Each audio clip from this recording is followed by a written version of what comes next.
বৃহস্পতিবার ধর্মনগর বিধানসভা কেন্দ্রের উপনির্বাচনে নিজের ভোটাধিকার প্রয়োগ করলেন বিজেপি প্রার্থী জহর চক্রবর্তী। এদিন সকালে চন্দ্রপুর দ্বাদশ শ্রেণী বিদ্যালয়ের ভোট কেন্দ্রে গিয়ে তিনি ভোট দেন। এদিন ভোটদান শেষে সংবাদ মাধ্যমের মুখোমুখি হয়ে বিজেপি প্রার্থী জহর চক্রবর্তী বলেন, বিজেপি সরকারের শাসনকালে ভোটাররা শান্তিপূর্ণভাবে ভোটদান করছেন, কিন্তু বামফ্রন্ট ও কংগ্রেস আমলে ভোটাররা সুষ্ঠুভাবে তাদের ভোটাধিকার প্রয়োগ করতে পারতেন না।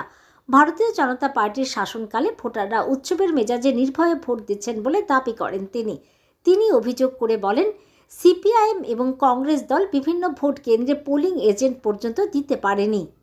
পার্টি পরিচালিত সরকারের সুশাসন, নির্বাচন কমিশন সুষ্ঠুভাবে নির্বাচন পরিচালনা করছেন, সবাই নিজের ভোট নিজে দিচ্ছেন।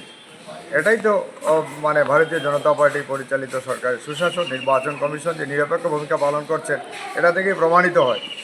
আজকে বিরোধীরা বিভিন্ন সময় বিভিন্ন আওয়াজ তুলেছিলেন, কিন্তু এইবারে নির্বাচনে আপনারা দেখেছেন বিরোধীরা কোনো অভিযোগ তুলতে পারেননি।